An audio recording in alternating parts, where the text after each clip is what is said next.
So, yes, thank you. I'm looking forward to the next few minutes that we're going to have together while I talk to you about AI's impact on the human world and how we can help be more human, help us recall our humanity. So, a quick disclaimer to start with. Um, if you're here looking for a way to make your organization less human and more mechanical, less innovative, and more sterile and uniform, you should leave now. The ideas I'm going to share with you are disruptive to the status quo. So if you want more of the status quo, you should spend your time elsewhere. I can't see anybody, but I hope you're not leaving, despite the disclaimer. These ideas are different, and some of you probably heard them before, at least some of them before. So, you know how disruptive they are, and that I like to do my presentations and keynotes and things a little bit differently. So, I'm going to invite you all to start with a guided visualization with me.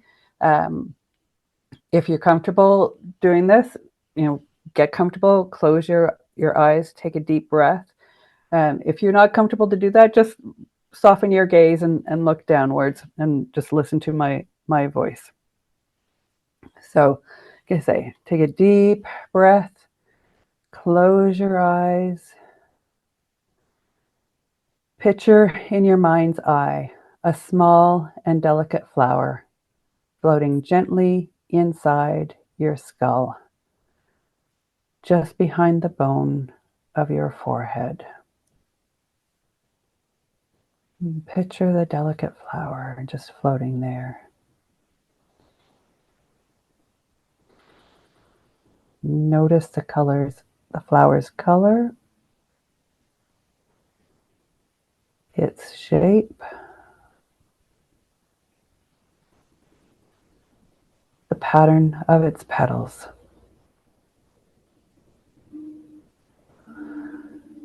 Let the flower drift slowly downward, gliding gently down your throat into your rib cage.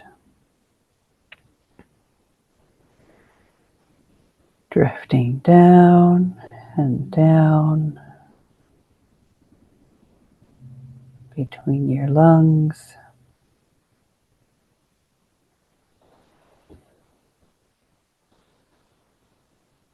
downward, gently downward,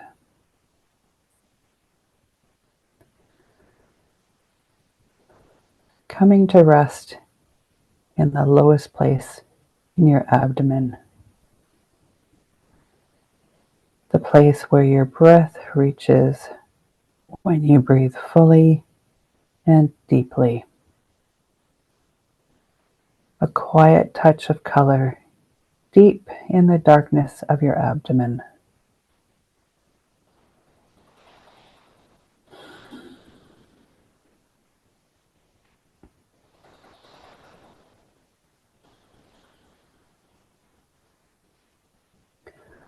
Hold the flower there. Hold it. Hold it. Now let it go.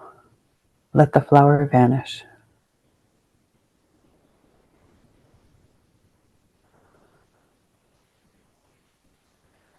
But stay focused on the place where it was, deep down in the dark center of you. Focus on the darkness.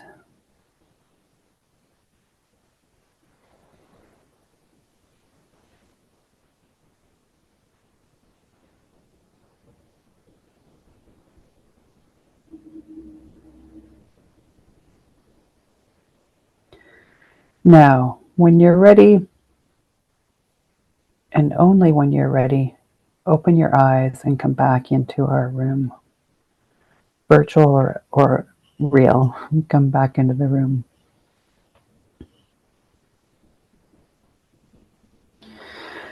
Okay, thank you. I don't know if you want to take a moment and would someone like to share their experience, reflect on that experience, either in the chat or maybe somebody can get a microphone and share.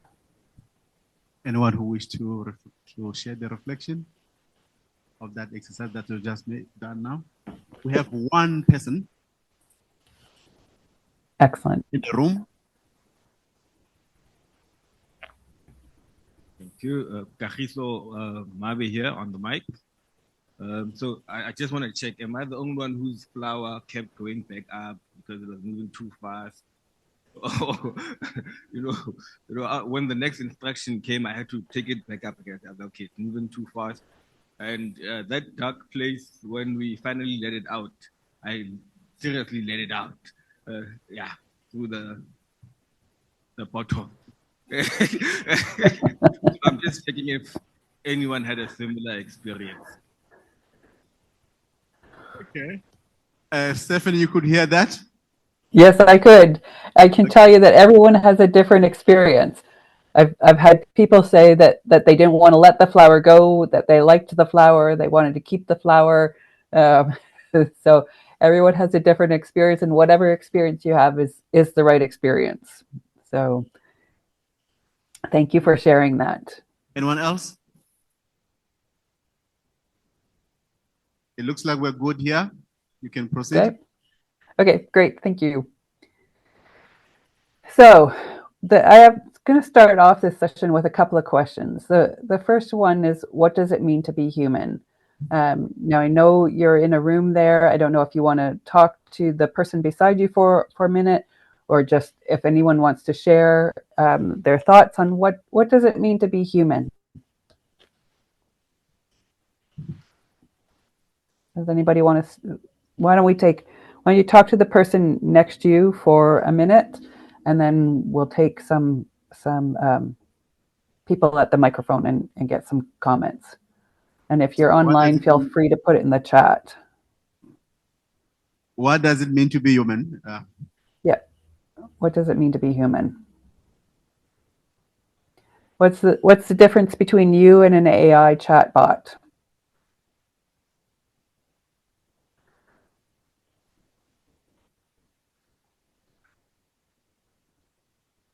So what does it mean to be human? Yeah, what does it mean to be human? Who's got something for me? Anybody want to share? I see you're having a deep conversation by yourself. What does it mean to be human? I keep reading these articles about people who are having relationships with their AI bots, going on dates with their phone. Is that human? Do you think is that a human relationship? Okay. Colleagues, come back. This is going to be an interesting one. So must imagine Stephanie is with us because she's giving instruction. Go ahead, Stephanie.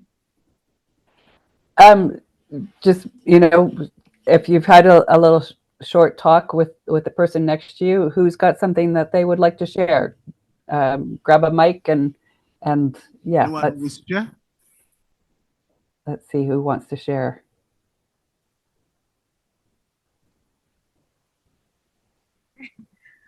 All right. Good afternoon, everyone. So, my name is Nozipho Madlala. So in our discussion, I think the one thing that is actually amazing to us that we've come to a point where we have to think about what it means being human. Whereas, before, all the machines and all that, we just knew we're human. And now you have to really define what makes you distinctly human. So what we came up with is that it's the ability to feel. Nothing about being human is engineered or, programmed into us. It's to feel, to think, to sense, to just, the physical to grow also. But now the lines are becoming, I think, more blurred because now machines and AI can do some of the things that we can do, which were distinctly human, but those things where like you grow, organically, where you are able to feel emotions, which maybe I would say machines, whatever, can't do. So I think those things still make us uniquely human. Powerful reflection. Thank you. So how is it Thank different you. from AI? Robots. We have another comment here. Okay.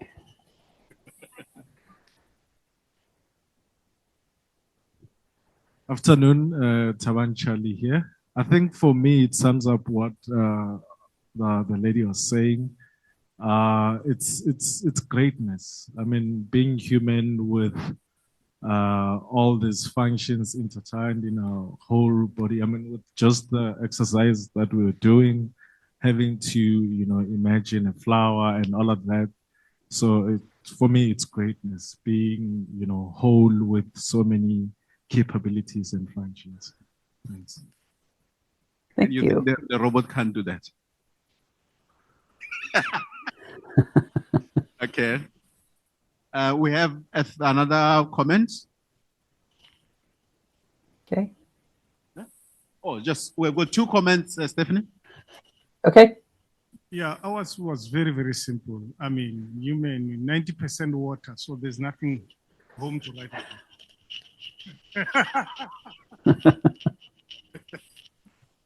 All right.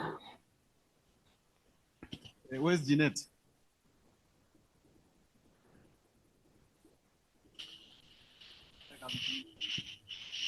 Thank you.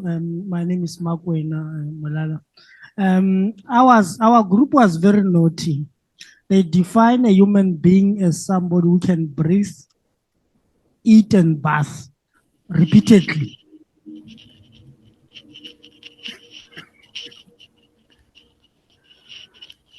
Okay. That's good. So we got some very practical answers, and we got some We more. have last one, colleagues. Oh, So this is yep. going to be the last one. Okay. This is going to be the last one.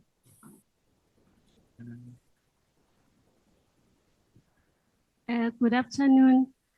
In our group, a number of things has been said, but what I found to be very interesting is a comment made by my colleague to say, as human beings, we actually have got the ability to lie. Oh, okay. So lying is one of our we specialize in lying. The hallucination is nothing compared to our lying. That's interesting. Yeah, I mean, because the AI, the ChatGPT and things absolutely hallucinate. But you're right. Somehow, it's just they're more easily caught out than humans. I think in the lies sometimes. So yeah, that's interesting. I haven't heard that before when I've done that. So some good answers here and some good reflections. So that's great. Thank you. All from very emotional to very practical, from like eating and breathing. So that feeling often comes up when I have ask this question with people. Creativity comes up a lot. Because AI that just mimics. It can't break barriers and break patterns. It does everything based on previous patterns. So humans are the ones that can break the patterns and see different things, imagine different things. So I can't imagine an AI being able to participate, in that visualization that we started off with. So yeah, there's definitely some things that make us human that, despite what I occasionally hear about AI is going to be, human, beyond human, very soon, as in the next, few decades, if not sooner. And I have my doubts, I will say, because we don't understand consciousness. So I would suggest that if we don't understand what consciousness is, how can an AI, how can something mechanical be human or more than human? So yeah, anyway, that's just my thoughts. Another question for you to get you thinking, and again, just talk to the person beside you for a minute or two. what observations and experience have you had with AI, both the positive and the negative? I know, have you seen it used in medical examination testing, science? Do you use ChatGPT or one of those other ones for writing articles or letters, emails? Use like Grammarly, to help with grammar. What observations and experience have you had with AI?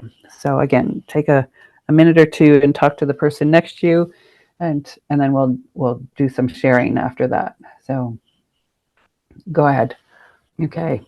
Anybody want to share what their observations and experiences they've had with AI? Have they been good? Have they been bad? This is blended. This is blended, right? All right, colleagues. I just want to check if there's anyone who wishes to share. Okay. Okay. Thank you very much. Thank you very much. Colleagues, listen up. There's a reflection coming from the side. Yeah, my reflection is more an observation. I am using AI as well experimentally and learning and see how we can we team or not. But I have one observation, and it was at Wimbledon, where they've used the AI technology. They don't have line officials anymore. So there were two instances where the ball was out and it was not called out by the AI official, and then they had to replay that point whilst all the humans could see that the ball was out. And to me, it was a sad day and a scary day that people on that level surrender their agency to AI. So because AI didn't see it, that it was out, or recognize it or call it out and made that judgment, it does not exist. And they had to replay the point, which is quite major. So then you ask about us being human and the consciousness, but because AI does not have it. And if a human had made a call that was not sure, they would replay, get the TV and replay it. Why didn't they just replay it for AI to say, okay, check it again, because you've missed the call. Your judgment was not correct. And that led me to ask, are we surrendering agency? And now if AI does not know it, or AI does not recognize it, or AI does not put the information in this context, then does it exist or does it not exist? And will we be brave enough as humans to actually stand up and say, listen, I am still the agent here, and I'm not going to surrender? Because it's really, to me, it's sad that I had to replay that point. And all the humans agreed on the judgment, but just AI said something different. Round of applause for that. That was quite an mouthful. We have another contribution. And I'm coming back to you there. Thank you so much. I have two contributions. They're basically around the medical sector. One being a knee arthroscopy that I did, where they were, performing the microfracture stimulation of a cartilage. So that uses a camera and computers to do that, to implant it. And the second one was more of a gynecological surgery, major surgery, which used the robot to perform that operation internally. And all of it was quite interesting to see afterwards what robots can do to us. That's positive. That's positive. Thank you. Good. Thank you. And we have another one here.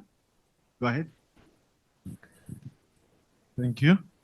I think on the negative with some of the experiences I've had, it's the issue of misinformation and disinformation, and probably also fake news exacerbated by generative AI. I think we also got to see some of those elements during the previous elections where citizens were just creating, fake news online, taking people's old pictures to create a misleading narrative.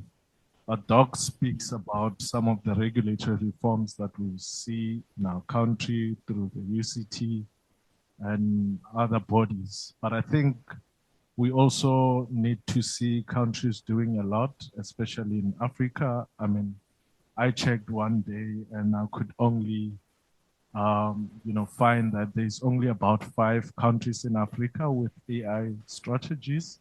And I think more needs to be done in that regard. And there are international bodies that have published guidelines to sort of guide countries and governments on how to go about developing their AI strategies, which will obviously guard against the issues of ethical use of AI. Thank you very much. That was good. Please give him a round of applause. Any contributions? Any reflection from you, Stephanie?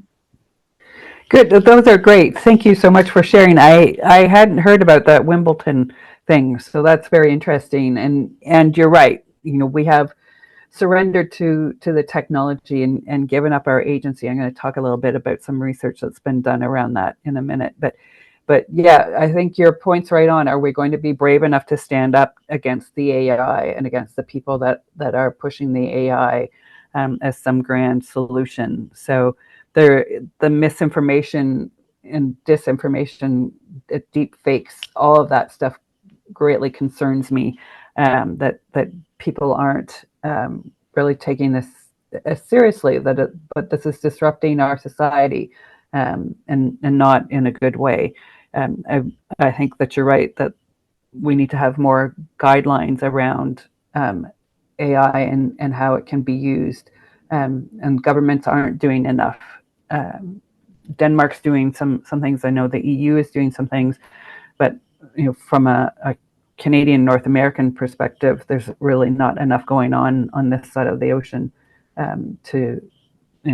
and yet the States especially is aware a lot of this stuff is coming out of. So it's very concerning, for sure. So thank you for sharing your thoughts and experiences.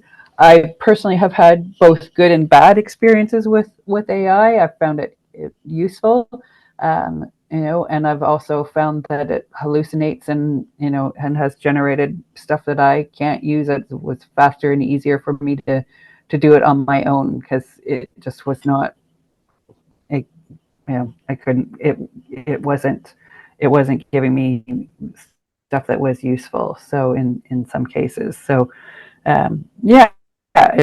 it's important to keep the human in the loop, and this is what I'm hearing more and more of, is keeping humans in the loop, because we do need that oversight. We do need somebody looking at this. Life is not an algorithm. Consciousness is not an algorithm. We need people looking at this stuff that can see beyond the algorithm, even when we're not sure what the algorithm is. So, but keeping humans in the loop is critical, for sure. So we need to look at ways to do that, both personally and professionally, and as a society. So not become complacent. So moving to some of the research and some other things that is about helping us be more human and be more aware of some of the issues out there. This book, The Stupidity Paradox, was actually published in 2015 or 2016. So it came out before the whole AI thing. So this stupidity paradox was something that there was an awareness of even before that, and was an issue, has been an issue with, as we've increasingly embrace technology, and technology is a great tool. It does some very useful things for sure. Letting me talk to you from my home in Canada, and you're in South Africa, this is a good thing, right? We're sharing knowledge and experiences and being able to do that without me having to get on a plane and travel halfway around the world, which is awesome. So no jet lag and all that thing. But on the same time, I unfortunately miss out on the experience of being in South Africa and enjoying meeting everyone in person. So, but the stupidity paradox is specifically around technology and how Drucker, many of you will know Peter Drucker, the person who first coined the term knowledge worker, said that knowledge work would be applying abstract knowledge to practical problems, and that people would have these very intellectual, creative, innovative jobs that would be, really, really require a lot of thought and reflection, a lot of brain power. But the truth is that a lot of knowledge work is really routine and it's boring. And so people have gone and got, university degrees, PhDs, master's degrees, and they're really overeducated for these jobs that they have. A lot of the jobs that could be done could be done with a high school diploma, could be done with a little bit of training. They don't need a PhD to do this. So, people satisfice and take the path of least resistance when it comes along. And so, if people just don't think critically, and this has just been made worse by AI, and this willingness to accept, an AI that has screwed up a line call at Wimbledon. We've, as the speaker said, surrendered to AI. This is not a good thing. So, but we are afraid to stand up and say, no, the machine is wrong, because we've been trained to believe that the machine is right from earliest days with calculators. Everybody wanted a calculator when I went to school because it would help prevent you from making mistakes. But then we don't learn how to actually add and subtract and do more complex calculus, because we have something that'll do it for us, and that's both good and bad. Our organizations have become what the authors say in the book is functionally stupid. So we've stopped asking questions about our assumptions. We've stopped asking even what assumptions we're making. This is, we don't have time to think. We're so busy trying to get the next thing done. We're not seeking a cause or good reason. We stopped asking why. We just do it without thinking. Like the people at Wimbledon, we just do it. The AI said it was in or out. We have to go along with what the machine said. No, you saw it with your own eyes. Stop this. We've stopped asking about the wider consequences of our actions. So what are we doing? We're giving work that's introductory work, junior level work, that at one point a student might have done, on an internship or on a co-op term or as a first job out of high school or university. We're giving this research and these introductory style type jobs to AIs to do, to robots to do, to machines to do. And so people aren't being fed in at that beginning of the funnel. So we're cutting out that layer. What happens when we need people, humans in the loop that have experience? One of the reasons why I could take the input from an AI and go, that's wrong, is because I have 25 years of experience in knowledge management, and I know what it was telling me was wrong.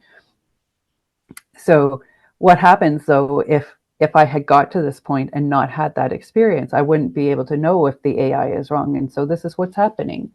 We need to be aware of the bigger consequences of taking out a step in the process. Some examples from the book about functional stupidity.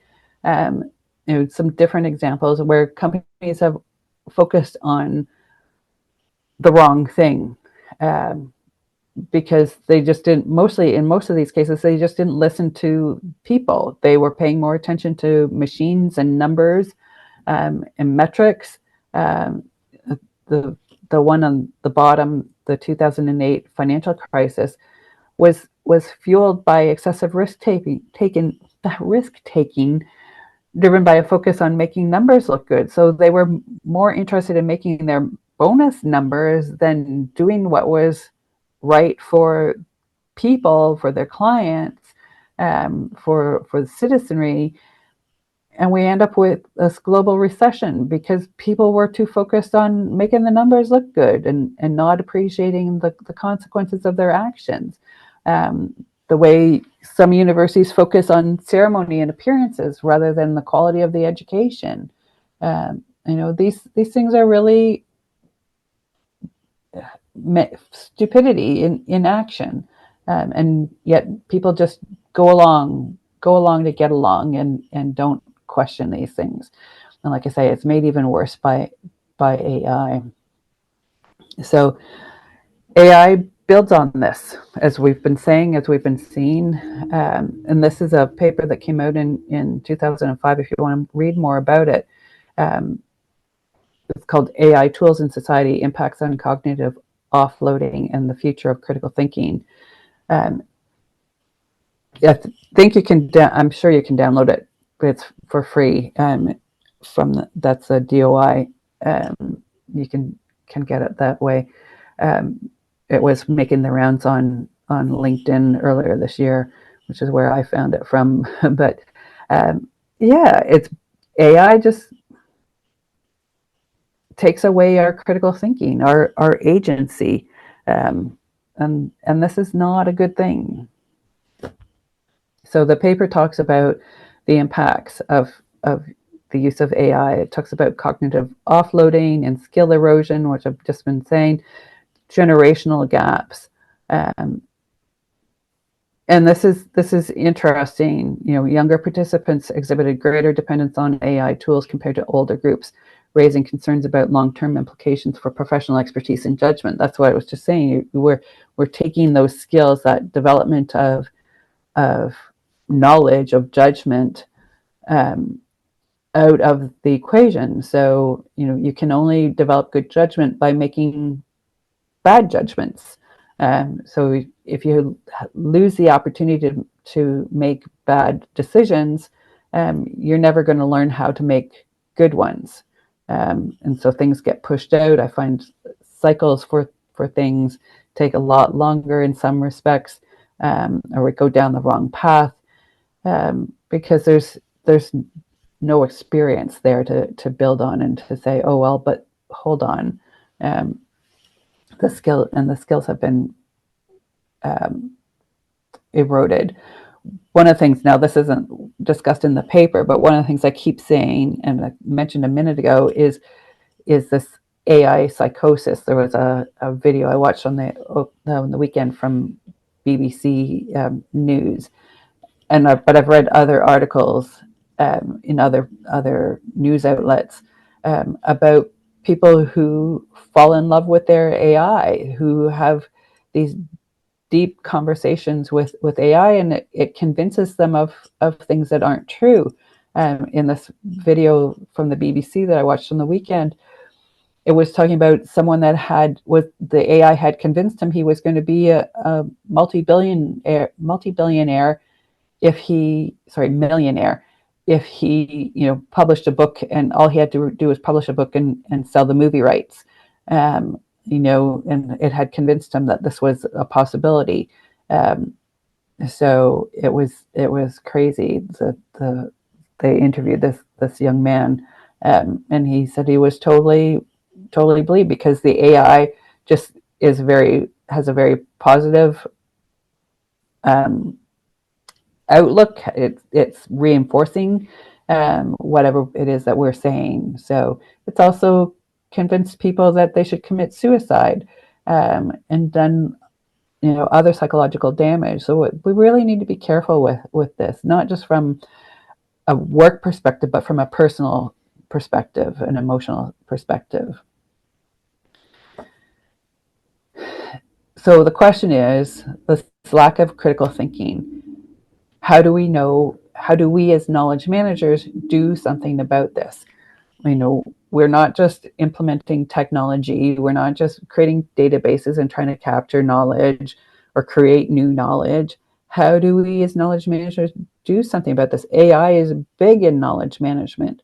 Every conference I've gone to in the last couple of years, 2 or 3 years, has had a big presence of AI technology vendors and of organizations talking about what they're trying to do or have done with AI and how they're using it. The smart ones admit that in some cases they've jumped in too quickly and not been thorough in their approach and strategic in their approach.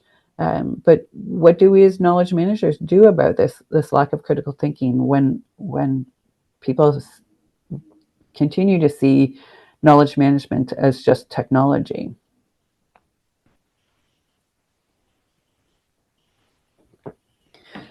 How do we encourage critical thinking?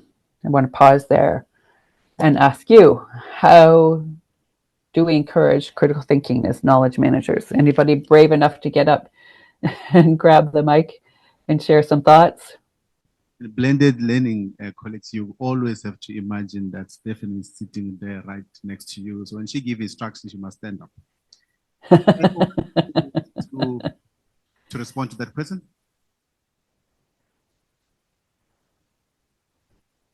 Okay. We've got 2. Excellent. Thank you, Chair. And thanks, Stephanie. I think when you think about the encouragement, it goes down to basics. I normally use an example where we talk about mathematics, for instance.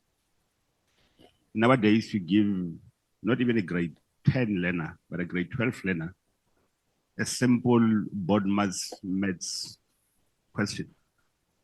They always rush to either their cell phones or their calculators. A simple 1 minus 2 multiplied by 3. Just the point of saying, how do we deal with mathematical calculations?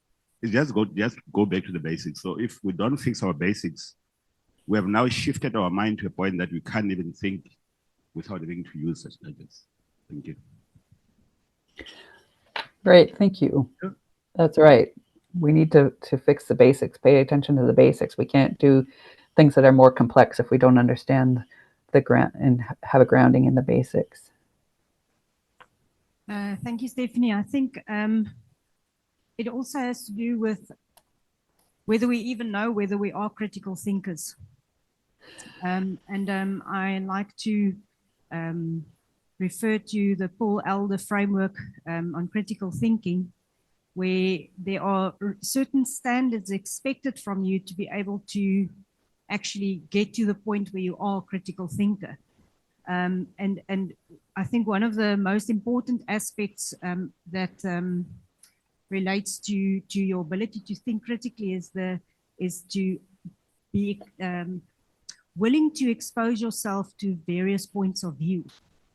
And I think that that's typically something that has not necessarily been built into AI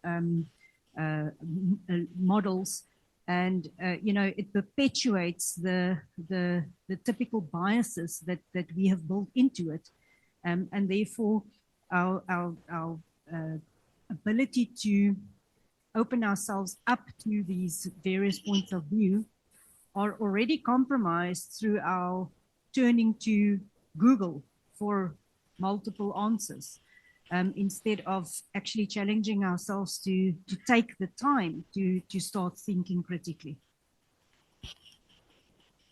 Yeah, that's right. Great, thank you. Can we take the third one? Yep, sure.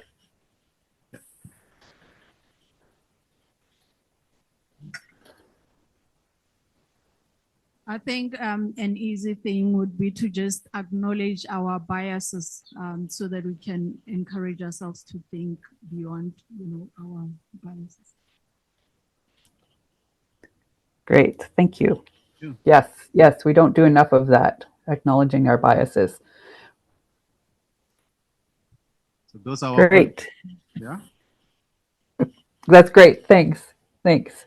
Yeah, and yeah, there's nothing passive about my presentation. So if you thought you were going to have an hour and a half to have a little nap during my presentation, you were wrong. Sorry about that. No napping allowed. Yeah, these are all great answers.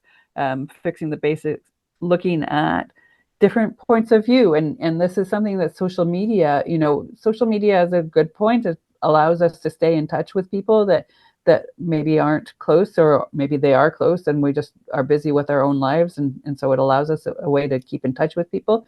But it also allows us to find other people who think and feel the same way we do, and it stops exposing us to people that have a different opinion, look at the world differently. And this is a problem. We create these echo chambers for ourselves, because social media allows it to do that so easily, and yet in doing that, it takes away our critical thinking. We somehow somewhere along the line have lost that critical thinking, but also the ability to have the conversation and realize that we have more common ground than we think we do in a lot of cases. And that it's okay we can agree to disagree. People have different experiences and different thought patterns and want different things. So it's okay to disagree, and we can have friends that challenge us, or colleagues that challenge us. This is not a bad thing. And yet social media has taught us, allowed us to think that it is different, or that it is bad. No, you can't say that. Well, why not? I have a different experience. I have a different outlook. Maybe there's something I can learn from you, and maybe there's something you can learn from me. So I have a story. I'm not sure if I have enough time. But yeah, being open and curious, and learning, this is not a bad thing. So being critical and taking the time to think about that, and bringing it in if it's something that's new and uncomfortable, and start small and do things that help bring some reflection in. So the paper that I mentioned before had some recommendation on ways to combat AI's detrimental impact. So there's some educational interventions that schools and universities can do, but it also recommended balanced usage of AI, that it complements rather than replaces human reasoning. So maybe it creates a first draft, and then you edit it and make it your own, make sure the references are right. That kind of thing. Make sure that it's actually done the research, and I use that in quotes, but and have ethical guidelines, so that using AI is unbiased and transparent when we do it, and do things that foster independent thinking. Encourage people not to use it, or to verify any content that they may use that AI has generated. So it still goes out and finds articles or creates articles that don't exist. It's gotten a little bit better, but I still will find it. I'm better off using Google to find papers and things, or proper search engine, because AI is not a search. It's an algorithm that puts words together that appear together, and it mimics what it sees or what it's read. Doing things that help with memory retention, debate, logical reasoning, all of these kinds of things. are the kinds of behaviors we want to promote. And workplaces should design decision-making processes that require employees to reflect on AI-generated insights before acting on them. Is this what I've been saying all along? Is this stuff that AI spewed out, is it accurate? Should we be using it? Maybe we should, maybe we shouldn't. And so this is where, from my perspective, Radical KM comes in, because it helps encourage both reflection and critical thinking, curiosity through the use of arts-based practices or arts-based interventions, if you like. So it reminds us, it goes back to the roots of how people learn, and knowledge management is ultimately about learning, right? The reason why you're looking in that repository for that document is because you don't have an eidetic memory and you need to go and learn it. Maybe you've not had that experience before. You need to go and look it up, what the answer is, how to help it, how to help a user, or how to help a colleague, or how to do something for a task that you've been assigned. So it's learning, right? It's kind of learning on demand rather than sitting in a classroom. So how do we learn? We learn playfully. We learn creatively, we learn with curiosity, and so this is what Radical KM is about, going back and paying some attention to the front end of the knowledge life cycle, and how does knowledge get created, and having some fun while we do it. So now I hope everyone has a pen and a paper, or a pencil and a paper. We're going to do a little seeing activity here in a minute. So yeah, get your notebooks out and a pen or a pencil, something to draw with. We have given you these 2 items. Excellent. We have, and there are about 100 papers there. So please pull that out for yourself, and then let's do this. Are you going to give us instructions, Stephanie? Yeah. I will. Just in a second. Pen and paper, colleagues. Yeah, that's great. Thank you. I'm glad that everyone has a pen and a paper there. So. And I can tell you, colleagues, that AI can see better than us. So let's see if we can get this test right. Yeah, it's not a test. It's you will be surprised. So this image comes from some research that was done back in 2007 about how people look at an image that's put in front of them. So in this case, on the left-hand side, a typical undergraduate focused really on the center right there, and underneath you can kind of tell maybe that there's a person there. So the yellow lines represent their eye movements, and so their eyes really focused on a little bit on the edges, but really on that center where that person was. So that's the typical undergraduate. But an art student, same university, takes in much more of the whole scene. Yes, they maybe spend a bit of time certainly on the human, but you can tell that it's a human there on the right center, and they spend more time on the arch and on the doorway and on the material in the background. So they are much better at taking in the whole picture and looking at the interconnectedness of all of the things that make up the scene, whereas the undergraduate really just focuses on the person. So this is why I talk about arts and seeing things like an artist, taking in the bigger picture, looking at the interconnectedness of things. This is a skill that we need to develop. It's been educated out of us by an education system that focused on grades and marks and getting a good job, and we really need to understand better the systemic nature of things and see how the world really is put together. So I'm going to ask you to draw this image. Don't flip it around. Don't try and trace it. Don't hold your paper up and try and trace it somehow. Draw what you see. This is the instruction, is draw what you see. And we're going to take 5 minutes. I'm going to put 5 minutes on my timer here on my phone. We're going to take 5 minutes and draw what you see. Okay? I am facilitating. I can do it better, but the instruction is not to talk, but to see. Yes. Watch. Exactly.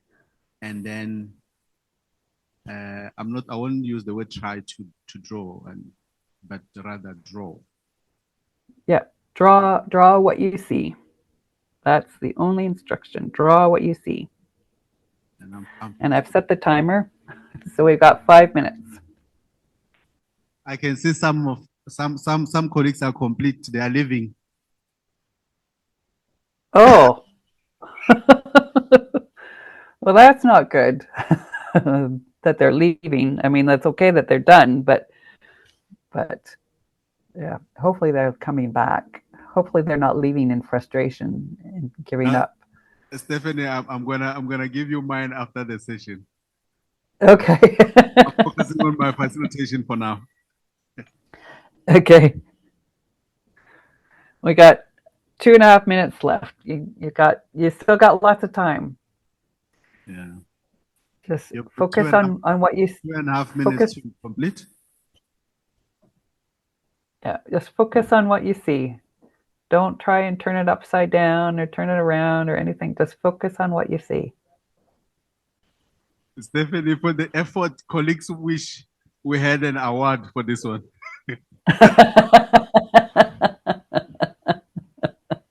It doesn't need to be perfect. There's just a few lines there. We have a minute to go. Yep, minute to go. I'm seeing I've seen drawings of animals I've never seen in my life. All right, Stephanie, we're good to go. Okay, excellent. Well done. Oh, and there's my timer. Well done. I wish you were here to see the actual drawings. Well, I'm gonna say, is there a camera? Can they, if I stop sharing for a minute, is there a camera that people are? Let me check with my audiovisual guys.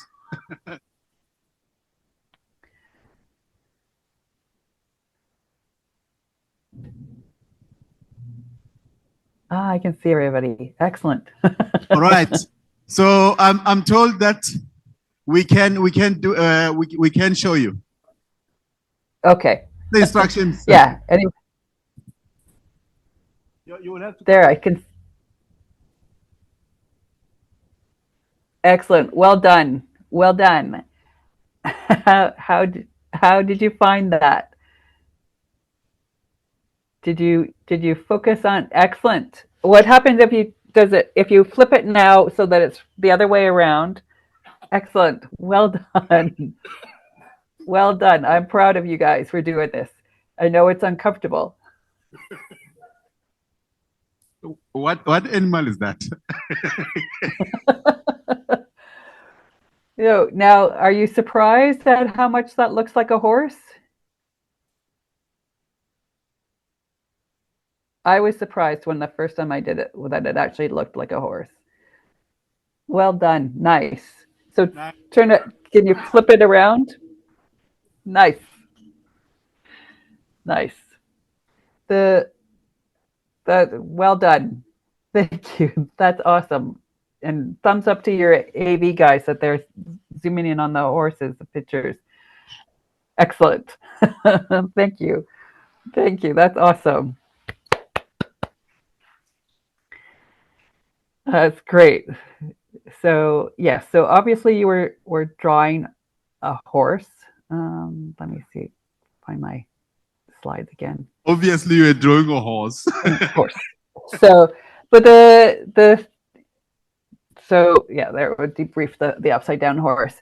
So you know, this isn't, if you've ever taken an art class, this is something they do in art class. And if I was to give you, typically if I was to give you that picture the right way around, people get all, and certainly I would too, because I'm not a drawer. As much as I paint, I don't draw things that are, I don't do things that are realistic.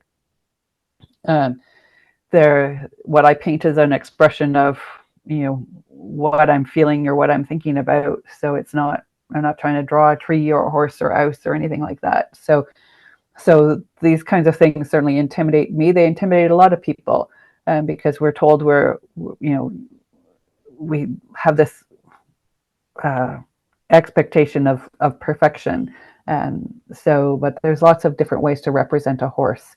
So, but in turning it upside down, it allows us to focus on, well, this is just, when I did it, I started out with the line, you know, this horizon line, I'll call it the horizon line, and focus on that and the proportions of that. And I'll start with the legs. Now, I will say everyone that I've ever done this with starts someplace different. People start with the tail, they start with the head, they start with the line, they start with one of the hooves or the legs, or they start with the belly, you know, underneath. Everyone starts in a different spot, and there is no right answer to this. Start wherever you're comfortable with. The idea though is always just to draw what you see. Don't look at the big picture. In this case, look at the individual lines and their relationship to each other. And in the end, you will end up with something that looks remarkably like a horse. When we turn it the other way around, turn it the right way up. So again, we'll take a minute here, and what did you experience, and how can you apply this experience to your world? You know, what would benefit from focusing on turning things upside down and looking at it different, asking a different question? Okay, I'm going to open up for. Okay. Can I give a mic to? I think at first I thought, okay, I cannot do this. But then carefully studied the picture. And yeah, I tried to position the legs first, and just take it step by step or line by line. And I think that's what we should be doing when we are looking at the world we are entering now, is we shouldn't be scared, but we should also just look out for everything. Be aware of what's around you and experience what's around you, and then use that to your benefit. Yeah.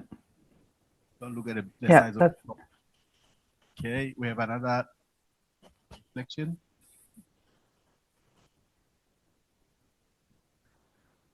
Thanks, Stephanie. I think for me, the exercise reminds me of mechanical thinking versus systems thinking.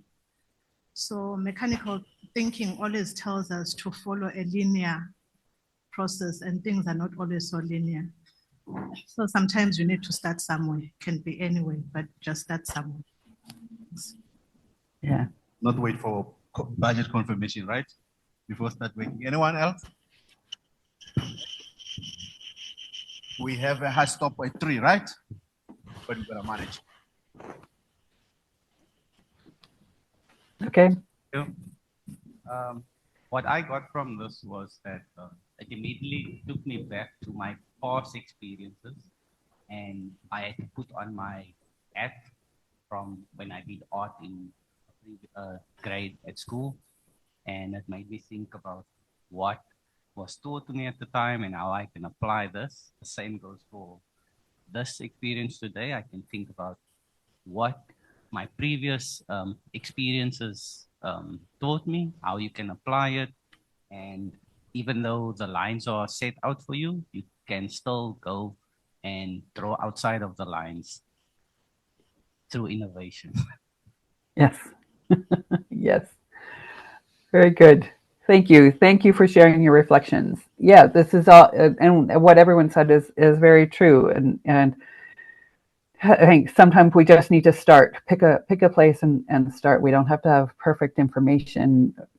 Sometimes when we look at how big something looks, we get overwhelmed and think, oh, I can't ever do that. But if we start with one line, with one question, with that first step, and figure out what that first step is, and then the next step, and then the next step, and then by the time you get to the end, you don't realize how much you've actually accomplished, and that you've built this thing.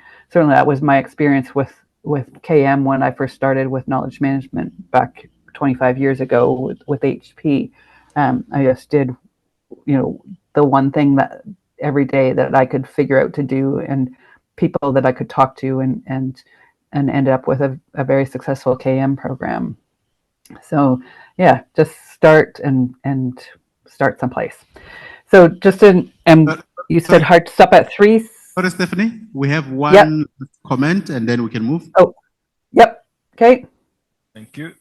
So I didn't finish my image, and I think the most important lesson here is don't aim for perfection. Complete the task. You'll perfect it as you go. My colleague here drew a very beautiful picture, completed it in half the time. So, but no imperfection. Yeah, that's don't get caught up in perfection. That's very true. And don't get caught up in comparing to somebody else, because you don't know, maybe they've gone to art school. I'm constantly surprised at the number of people I meet working in different areas of business that have a background and have gone to art school and couldn't make a living from it, and so now are IT professionals or knowledge management professionals or lawyers or whatever. So yeah. So there are people in the hall here, and they wish we can have more conversation about it. But here's my ask, colleagues: take that picture and post it. If you wish, you can keep it, but take that picture for yourself. If you wish, you can put it on KMSA site with some notes on what you think about it. Back to you. Yeah, that's awesome. So yeah, just a general kind of debrief as we wrap up here. Questions to keep in mind as you go out into the world after this. What are we not asking ourselves? What's missing? What information are we not paying enough attention to? What assumptions are we making? This, I do this so often in the workshops that I lead. I ask, for the assumptions that the team is making, and ask them, well, what if that's not true? What emotions do I feel that I need to pay attention to? There's something, we have intuition. We need to pay more attention to that. And not get bowled over by data. Data is good, but intuition is also good, and so we need to pay attention to that. And what's in the in between spaces, the light and the dark, they're both important. Without one, we wouldn't have the other. So asking the question, what's making me uncomfortable and why? What opportunities are here? These kinds of questions are good for our critical thinking, are good for us as knowledge workers to look at and see the big picture. I'll close out with a quote: "The real danger is not that computers will begin to think like humans, but that humans will begin to think like computers." And in some days, I think that we're already there, honestly. So we need to remember the things that we talked about at the beginning, what makes us human.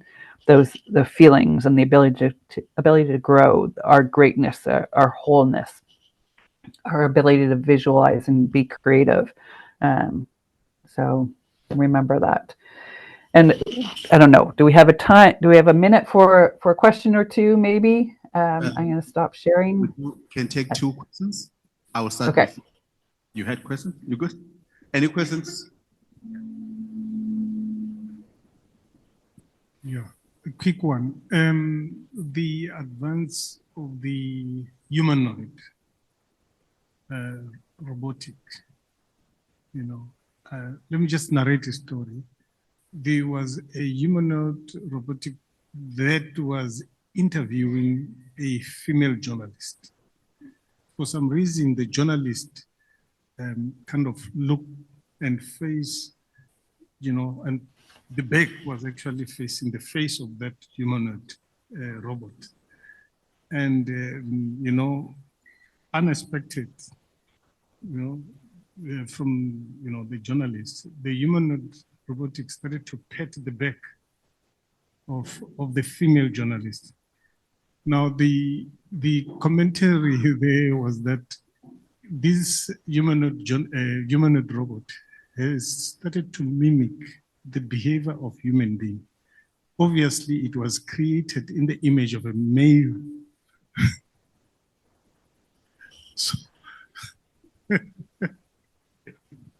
Great. So now we're going to have humanoid robots harassing women. Excellent. Just what we needed.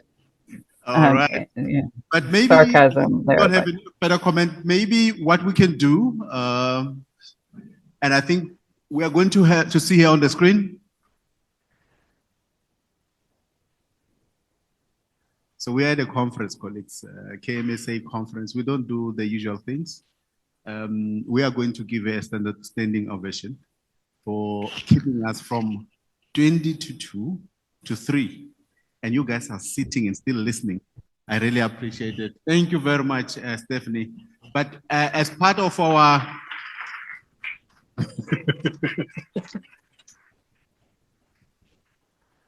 colleagues, I just learned that as from the 1st of August, Stephanie has taken a new role as a senior director with Maximus in Canada. So congratulations are in order. Thank you. Thank you. Once again, Yeah. thank you very much. Thank you very much for spending time with us. And Did you were with us. I think the interaction were as if you were in the room. So we really appreciate it. Thank you very much. I know that KMSA, you know, have a small token of appreciation for you, but I will take it on your behalf. Thank you. Thank you very much. Have a blessed day further. All right. Thank you. Have a great rest of the conference. Thank you. Thank you. Thank you.